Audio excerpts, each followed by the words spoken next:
Ya, ini menjadi penting kita pahami bersama Bapak Ibu sekalian, teman-teman semua, karena prosedur penjatuhan hukuman disiplin harus dipenuhi. Jadi penjatuhan hukuman disiplin itu harus benar, harus tepat, baik secara formil maupun secara material, baik secara substansi maupun secara prosedur. Ya, ini adalah bagian dari prosedur. Kalau ada PNS yang diduga melanggar disiplin, dipanggil dia untuk diperiksa. Ya, jadi nggak bisa kemudian tiba-tiba saya dipanggil dia, ini SK kamu, gitu ya, kamu melanggar ini SK-nya. Gitu. Ini nggak boleh gitu ya. Harus ada mekanisme yang dilewati. Pertama dipanggil, panggil secara tertulis, secara wajar, secara tertulis, dan dilakukan 7 hari sebelum tanggal pemeriksaan. Ini juga masih sering banyak ditanyakan kami, Pak, boleh nggak dipanggilnya 3 hari sebelum pemeriksaan atau 2 hari sebelum pemeriksaan? Jangan gitu.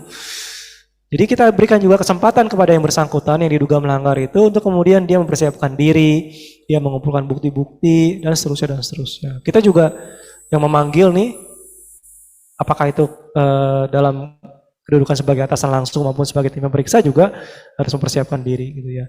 Jadi pemanggilannya 7 hari sebelum tanggal pemeriksaan. Kalau dia hadir pada tanggal yang ditentukan, langsung lakukan pemeriksaan pada tanggal tersebut. Ya, dia hadir langsung lakukan pemeriksaan. Tapi kalau kemudian dia sudah dipanggil tadi pertama kali, tidak hadir dia, maka lakukan pemanggilan yang kedua. Ya, bisa dipanggil 2 kali. Panggil lagi dia karena dipanggil pertama dia tidak hadir. Ya. Sama jangka waktu 7 hari sebelum tanggal pemeriksaan yang kedua. Kalau dia hadir pada pemanggilan yang kedua, pada tanggal yang ditentukan dalam surat panggilan yang kedua, maka lakukan pemeriksaan pada saat itu juga, pada tanggal yang sudah ditentukan. Tapi kalau kemudian dia sudah dipanggil 2 kali, ternyata tidak hadir juga, gitu ya, tidak hadir juga, hadir lagi, gitu ya. Ini kan kebangetan, kurang ajar gitu kalau bahasa orang Betawi. Dipanggil 2 kali tapi nggak hadir juga, gitu. Kita semua nggak perlu kemudian menunggu sampai 3 kali, 4 kali, 5 kali. Ya, toleransinya cukup 2 kali dipanggil. Ya, dipanggil 2 kali, tidak hadir dia, maka kalau dia tidak hadir, itu sudah bisa dijatuhi hukuman disiplin berdasarkan data, bukti, informasi yang kita miliki.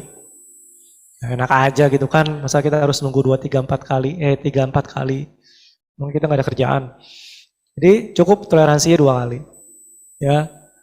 Kemudian di dalam peraturan BKN kita juga sudah siapkan format-format surat pemanggilan seperti apa, berita acara pemeriksaan seperti apa, kemudian contoh-contoh keputusan, formulir keputusan seperti apa. Jadi Bapak Ibu sekalian, teman-teman semua, kalau memang nanti sewaktu-waktu terjadi pelanggaran disiplin, harus dijatuhkan hukuman disiplin, bingung nih misalnya gimana buat SK-nya ya, ini kadang begitu Bu, jadi udah kita berjelas, kita berikan informasi, mana sih contoh SK-nya, gimana sih membuat keputusannya gitu. Itu sudah kita berikan panduannya di dalam lampiran peraturan badan ini. Jadi silakan tinggal